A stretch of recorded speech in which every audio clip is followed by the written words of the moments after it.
You're welcome to Educational with Selaxi. My name is Jerry. Okay, and I'm here once again because the NECO physics white paper is out. Okay, for physics practicals, and I'm here to guide you through these years physics practicals in NECO. I made some predictions back in WIAC during WIAC period some months ago, and it came out 90% accurate. So now we are back here again. So I want to guide you through this journey. Okay. And thank you for my viewers out there. And please don't forget to like, share, and subscribe if this video is informative and educative. And I want to get to that 5K subscribers. Thank you so far so much. You've been subscribing and it has been encouraging. All right. So I'll be looking into question number 2 for NECO for now. Okay. And we are given this set of apparatus. We have a mirror, a plain mirror, a mirror holder.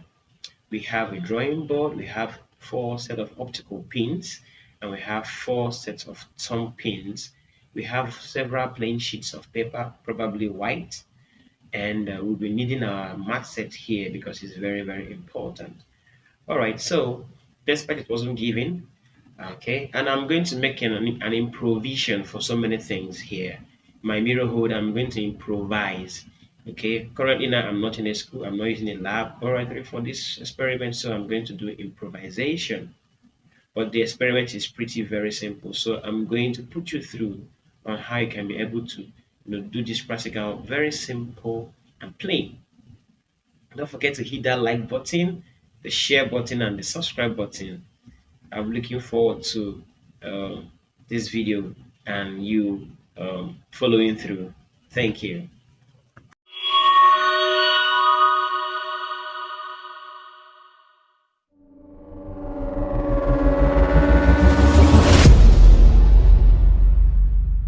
You're welcome to Educational World Selaxi. Thank you for tuning in. So these are the set of instructions for my practical prediction. Fix the drawing paper provided on the drawing board. Place the mirror vertically with its longer side resting on the drawing paper. Trace the outline AB of the mirror. Remove the mirror. Draw a normal NQ to meet the middle of the outline at Q. Draw a straight line through A to meet the outline of the mirror at right angle. Trace the incident ray CQ with pins P1 and P2 so that it meets the perpendicular line through A at C such that CA is equal to 1 centimeters. Replace the mirror on its outline. Locate the images of P1 and P2 through the mirror using 2 other pins P3 and P4 so that P3 and P4 and the images of P1 and P2 are in a straight line. Remove the mirror and pins P3 and P4. Draw a straight line through the pin points to meet AB at Q and CA produced at D. Measure and record the values of angles θ1 and θ2. Also, record the value of x. Evaluate the average of the angles θ1 and θ2. Also, evaluate for the inverse of x and tan theta. Repeat the procedure for 4 other values of x, which are 2, 3, 4, and 5 cm respectively. Tabulate your readings. Plot the graph of tan theta on the vertical axis and the inverse of x on the horizontal axis. Determine the slope of the graph, and lastly evaluate for the value k, which is 2 times the slope. Alright, so we're going to the procedure for the practical right now. Okay, these are the set of apparatus that we have for this experiment. So this is my mathematical set. Okay, that's my ruler. We are supposed to have that. That's my pen. So this is my mirror. Can you see my improvisation? This is the improvised mirror holder. Alright, so we have the 4 sets of optical pins, as you can see in there. there are 4 sets of optical pins.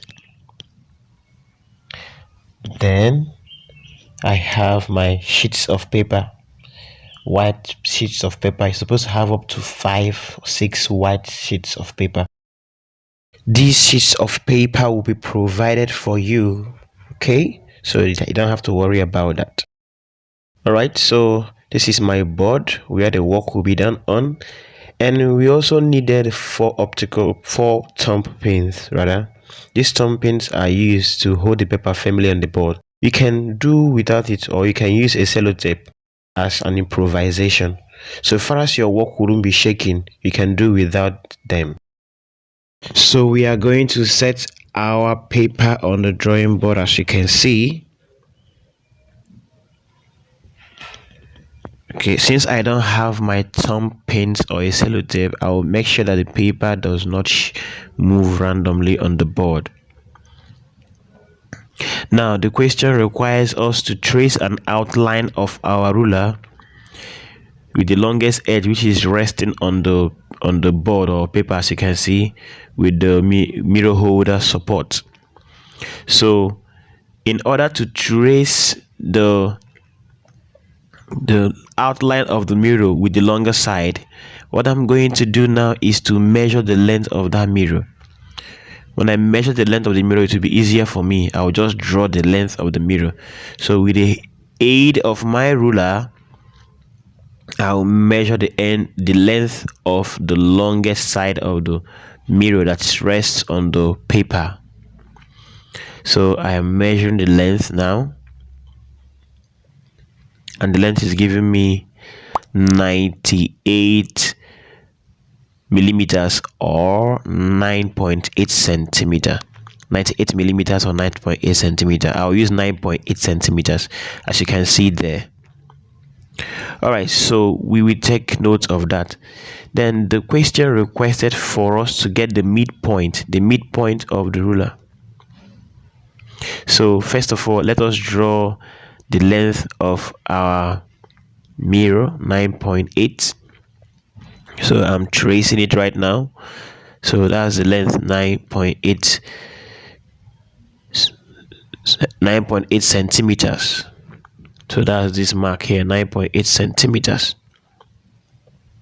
All right, so the next thing I'm required to do is to get the midpoint, the mid value, and the mid value of 9, that's 9.8 divided by 2. The midpoint there is it will give me 4.9 centimeters. So I'm marking it 4.9. I label it as Q. Because that's what the question entails. So that's that. Now I'm going to label the 2 ends of the mirror as A and B, as end A and B. So this is my end B, okay, and that is my end A.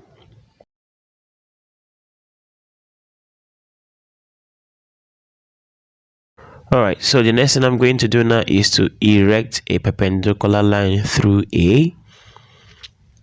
That is as directed by the question, and I also erect another perpendicular line through Q that will act as the normal to the plane mirror. So using my ruler and set square, as you can see, those that do TD will understand this principle. So I have erected my perpendicular through A, which I can now extend. As you can see right now.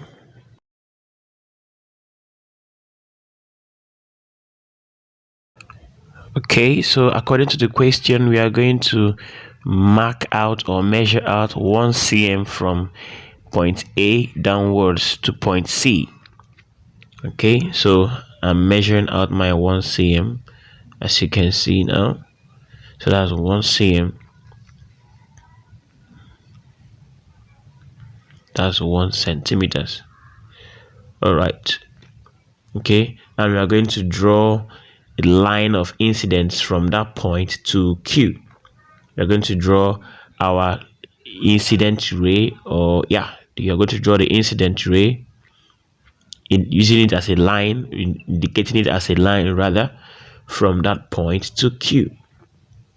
So this is my incident ray, and along this line I'll mark out places where I'm going to put my optical pins. I'm going to place my optical pins along this line. So it is 1 centimeter, as you can see. All right, so I have marked out the points P1 and P2. I indicate them P1 and P2 on the incident ray, and I fix my pins P1 and P2 there, as you can see.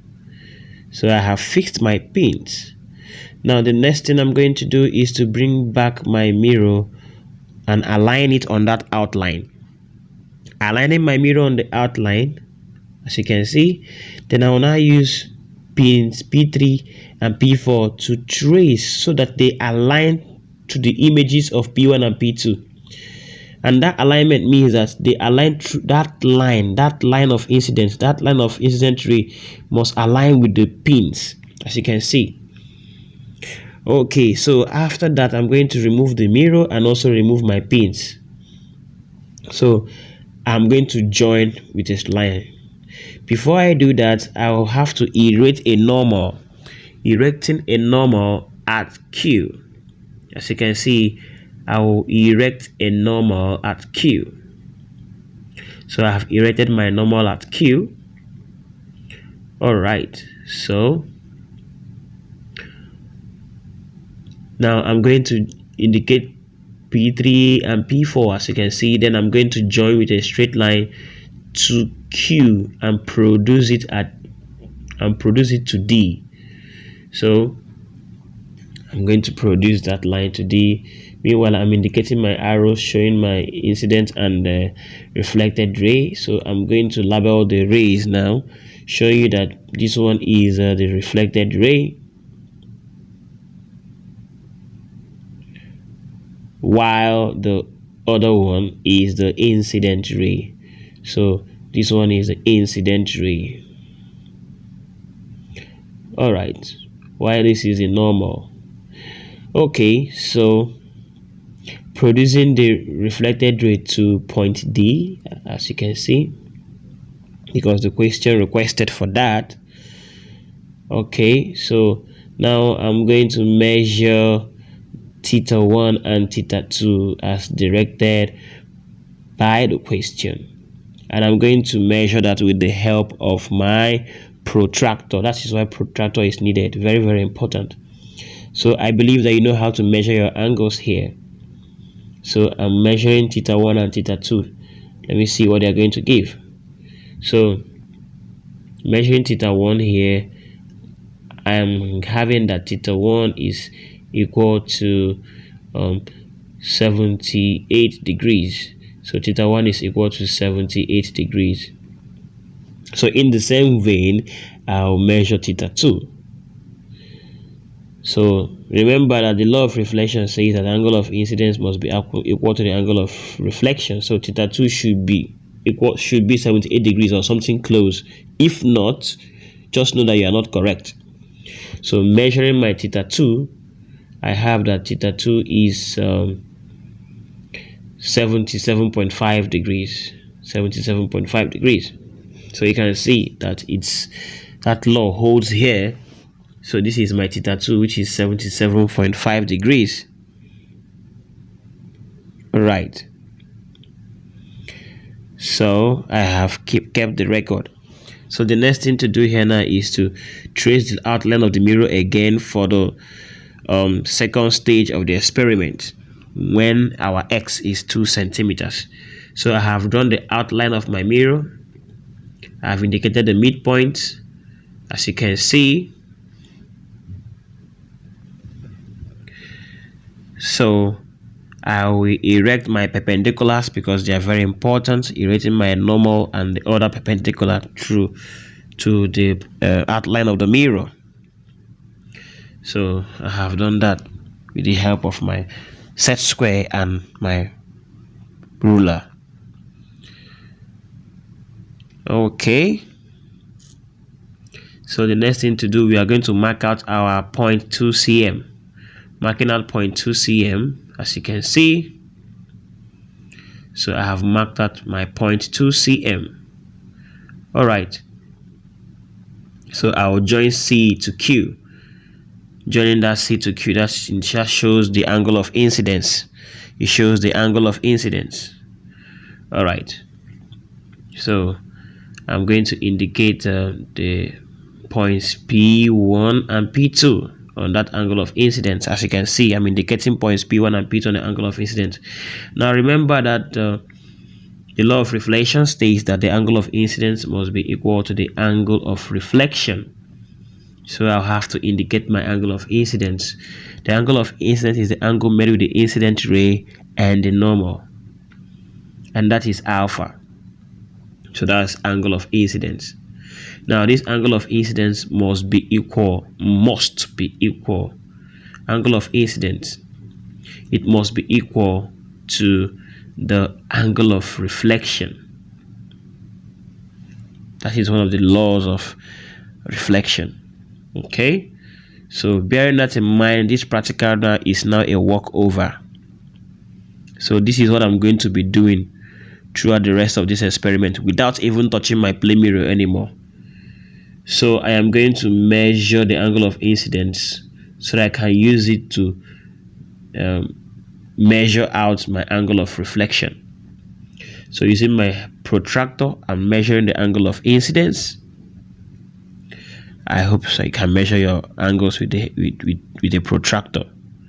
So measuring my angle of incidence, I have that my angle of incidence alpha is equal to, as you can see, I'm reading it out now. Alpha is equal to 68 degrees. So I'm writing it down, 68 degrees. So since alpha is 68 degrees, that means that the angle of reflection beta is also equal to 68 degrees. That's what it means. It's going to be equal to 68 degrees. So I'll just measure out my 68 degrees there and indicate that point. So I've indicated a point of 68 degrees, as you can see. Then the next thing to do is to join with a straight line to Q. So that will indicate my angle of reflection, or the reflected ray. Okay, so that shows my reflected ray, so I will indicate it as beta. So I will just now fix my temporary points P3 and P4, because that is where these pins will tend to align. That is the line through which they will tend to fall on. So as you can see, now measuring theta 1 and theta 2. So theta 1 is alternate to alpha. So theta 1, alternate angles are equal. Since alternate angles are equal, it simply means that alpha is theta 1, and also theta 2 is corresponding to beta. So theta 1 is 68 degrees and theta 2 is also 68 degrees. As simple as that. Measuring them to confirm whether it is true. Using my protractor now, I'm measuring my theta 1. So theta 1 is 68 degrees. That confirms it. Theta 1 is 68 degrees. And also measuring for theta 2, I find out that my theta 2 is also 68 degrees. So that confirms it. Okay, so measuring my theta 2 gives me still the same 68 degrees, because that's what it should be. So that confirms the experiment. So the experiment is pretty simple. So from now on, I don't even need to use my plane mirrors again. Okay, so I record out those values in my table of values. So I will still go back to performing the third experiment.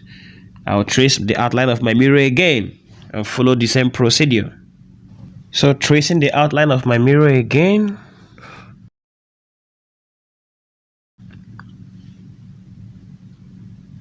So I have drawn the outline of my mirror. I have traced the midpoints. I'm erecting the perpendiculars right now. The same procedure that I have done. So that's my normal. All right, so the next thing I'm going to do now is that I'm going to mark out the length of my x, okay, and join it to Q, which is my incident ray, okay, and indicate points P1 and P2. Now my x is 3 cm, so I will measure my angle of incidence and my angle of reflection. So measuring my angle of incidence, alpha is 58 degrees. If alpha is 58 degrees, it simply means that the angle of reflection will also be 58 degrees. So with my protractor, I measure 58 degrees as my angle of reflection, and then join it with a straight line to indicate the reflected ray. I'll mark out points P3 and P4 on that reflected ray and produce it at D. Remember that my theta 1 and theta 2 will also be equal to 58 degrees. That one is sure. I have proved it to you. So I don't even need to go on to start measuring anymore.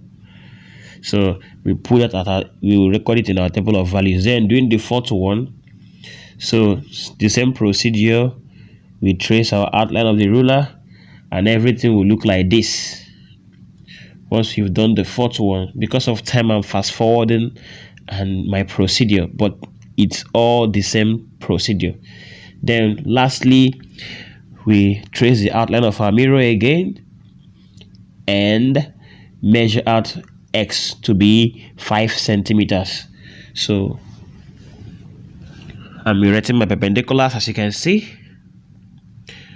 All right, so after erecting the perpendiculars, the next thing to do is to measure out 5 cm, okay, 5 cm from A to C, and then join it as my incident ray. So I'll measure out my 5 cm from A to C, and then join from C to Q. That line will now indicate my incident ray. So I'll measure out my angle of incidence. So measuring my angle of incidence with my protractor gives me that the angle of incidence is equal to 44 degrees. So if the angle of incidence is equal to 44 degrees, that simply means that the angle of reflection will be 44 degrees as well, which also means that my theta 1 and theta 2 should be 44 degrees as well. So that is that. So after indicating that, we will simply tabulate our values in the table of values. So theta 1 and theta 2, they are 44 degrees as well. So you can see how simple this experiment can be. So this is it. So we will now tabulate our values in the table of values as shown, and then go straight to graph plot. So you can see my table of values with a uniform number of decimal placements, and each column has its corresponding units. So we'll move straight to graph plotting without much ado. So this is the graph of tan theta against the inverse of x. So the scale used here is 2 cm to represent 1 unit on the vertical axis and 1 cm to represent 0.2 units on the horizontal axis. Okay, so we go straight to plotting our points without much ado. So in plotting our points here, when x inverse is 0.2, tan theta is 0.965. We mark out the points. When x inverse is 0.25, tan theta is 1.192. So we mark out the points as well. When x inverse is 0.33 per cm, so we mark out tan theta, which is a 1.6. So we mark it out. So the next one, when x inverse is 0.5 per cm, tan theta here is approximately 2.5. So we mark out the points. And lastly, when x inverse is 1 per cm, tan theta is 4.6, approximately 4.6. So we've plotted the points, so we will join with a very straight line to the line of best fit. So we join with our line. So that's the line of best fit. So after joining with the line, the next thing to do now is to select a convenient right angle triangle for the slope. Okay, that is indicated in red, and we read up the slope. Slope is usually change in the vertical axis all over change in the horizontal axis, so which is change in tan theta divided by change in the inverse of x. So here the point for tan theta is 4.6 minus 1.60, and x inverse is 1.0 minus 0.33. And simplifying that, we have 0.3 over 0.67, which gives us 4.48 degrees centimeter. So evaluating for k from the question, k is equals to 2 times the slope, so which gives us 8.96 degrees centimeters.